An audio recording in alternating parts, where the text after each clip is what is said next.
Hi, and welcome to another story presented by yours truly, Cryptids Roost. Please be so kind as to throat punch the like button, and don't forget to smack the ass of the subscribe button as well.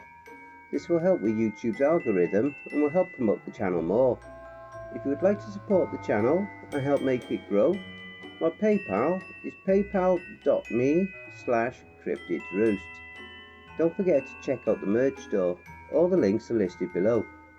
Merry Christmas and a Happy New Year to everybody.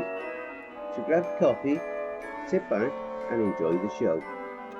Every year the same mole Santa tells me the day I'm going to die.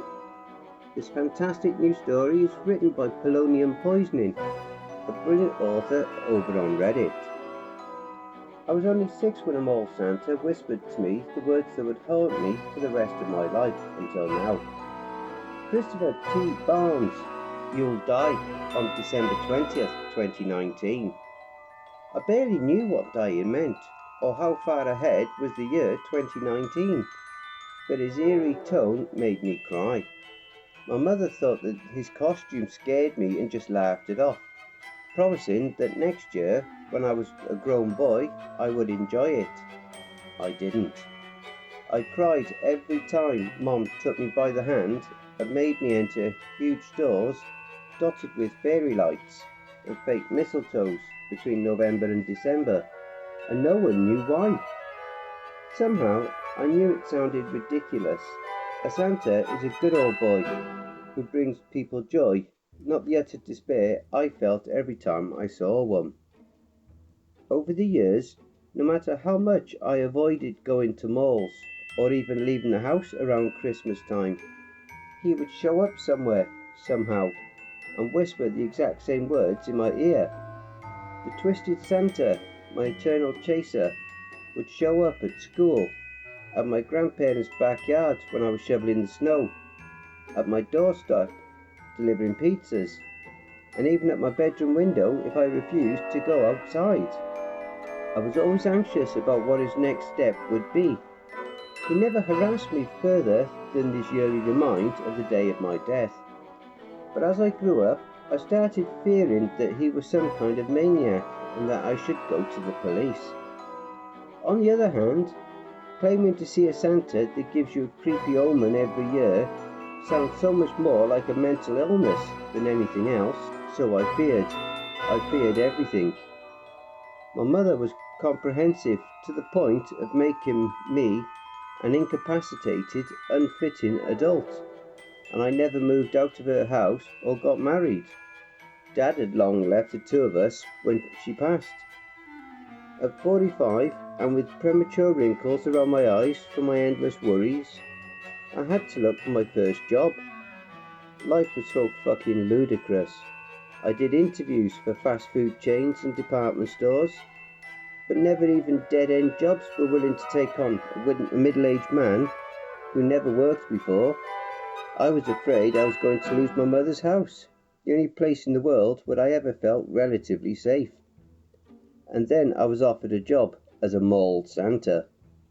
They said I was a good fit with my calm demeanour and gentle face. None of those were real. I just developed this persona over the years, thanks to a number of prescription drugs, a mask I wore to conceal the madness inside. On the last therapy session that I could afford, my psychiatrist said it would be the best way to confront my fears. She knew I was afraid of Santas, but not the reason why. So against my better judgment and ignoring my instincts, screaming that I should keep running away, I took the job. The supposed day of my death was coming away. Why should I care about anything? That mindset worked for 3 weeks or so. I mechanically put little children on my lap, mechanically asked if they had been good and what they wanted for Christmas, mechanically laughed like Santas do. I barely paid attention to their answers, and most of it was toddler gibberish anyway. But one time, it was different. "Have you been good?" I asked the little girl. She was a small thing. Her wrist wasn't much thicker than my finger. She stooped painfully and whispered, I don't think so. My second dad is punishing me. Her raw sincerity made me feel a huge lump crawling its way up to my throat. I paused for less than a second just to process this emotion, and then she'd been seized from my lap by her mother. The little girl, no older than 4 years old, let out a scream of pain, and I caught a glimpse of her back, covered in purple and dark green bruises. I had to take a break and throw up in the bathroom. I never had the chance to have kids of my own, and to be honest, I'm completely fine with that. But I hate people who lash out on the weak. I don't care if the girl is a brat. It's simply not right to beat the shit out of a little kid like that. I washed my face and put my fake white beard back on when one of the little helpers entered the staff area. It was a nice girl in her early 20s named Marion. Hey Christopher, you okay? I ended your shift early because you seem sick and the other Santa will be here in 20. Oh, thanks, I guess. She handed me a neatly folded piece of paper. What is that? I asked. I got that little girl's address. Even an abusive mother can't resist giving her contact info to get a gift, Marion smiled.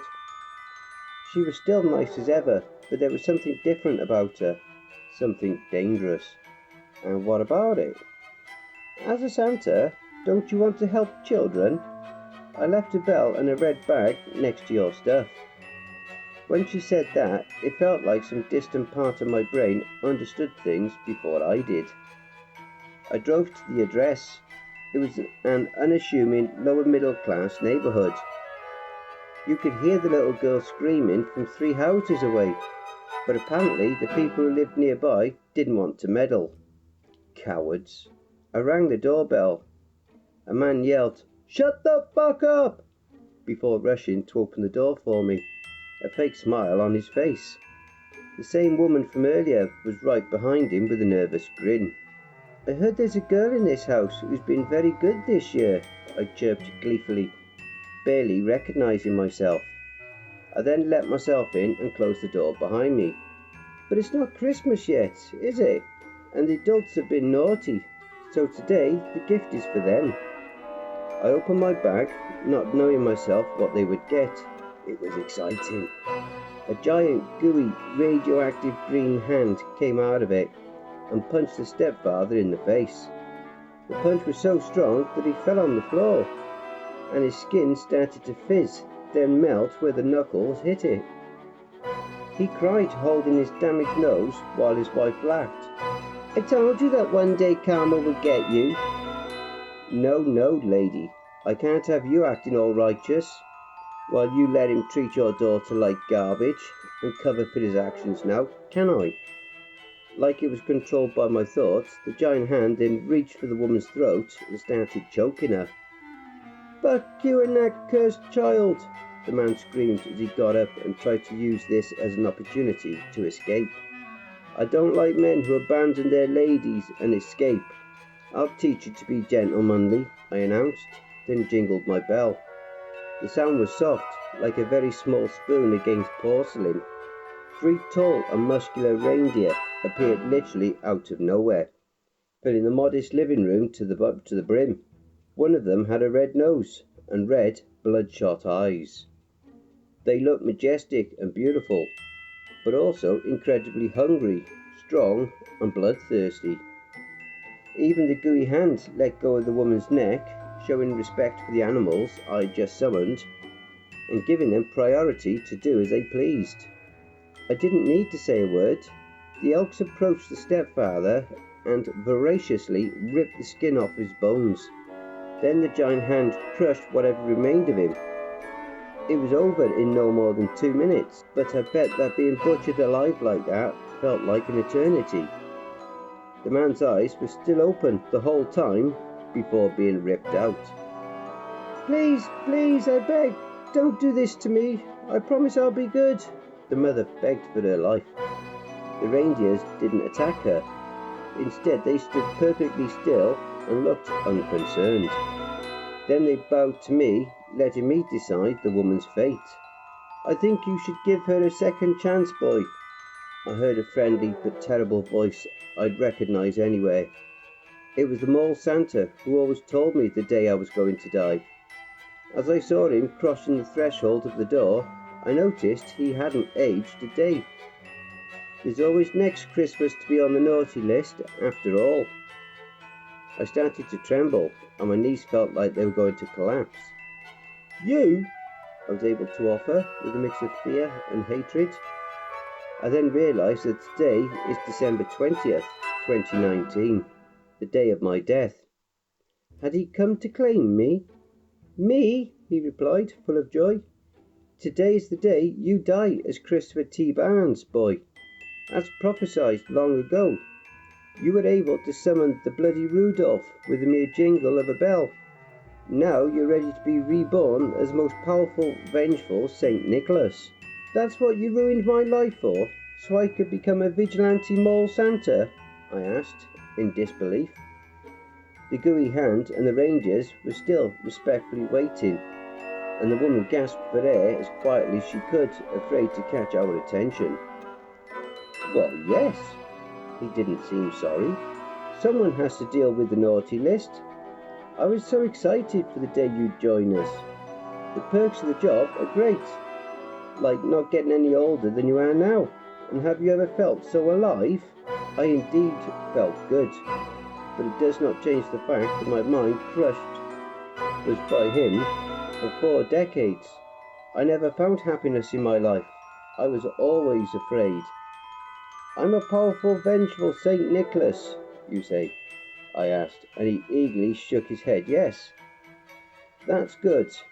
I feel pretty vengeful right now, I said, and gestured for the 3 large reindeer and the gooey hands to tear my arch nemesis apart as I laughed with 40 years of repressed joy. Merry Christmas, and treat children properly for your own good, motherfuckers. Wow, that was an awesome story. If you enjoyed listening to this chronicle, be sure to pop over to the author's Reddit profile, Polonium Poisoning, and drop them a line, or even give them a glowing review. The link to their Reddit profile and their own community page will be listed below in the description. If you enjoyed listening to my narration, then please feel free to like and share the video, leave a comment below, and don't forget to hit the subscribe button and tap that notification bell and then select all. That way you'll receive all notifications each time I upload a new video. Now, even though I'm not yet monetized by YouTube, I do have a merchant store for you guys, so please be so kind as to take a visit and grab yourself a t-shirt, face mask, mug, hoodie, or whatever else grabs your fancy. There's plenty there to choose from. The link will be in the description. And if you'd like an honourable mention, send in a snapshot of yourself with your purchase, and I'll feature it in one of the videos. Have you written a creepypasta story you would like me to narrate? Have you had any cryptid sightings, paranormal or supernatural encounters? You can submit your stories and encounters to cryptidsroost@gmail.com. If you wish to remain anonymous, that's fine with me. Now, I also have a Facebook group, Twitter, Reddit, and Discord. And if you would like to support the channel and help make it grow, my PayPal is paypal.me/cryptidsroost. Again, that'll also be below. Merry Christmas and Happy New Year to everyone. And don't forget, where fear is, happiness is not.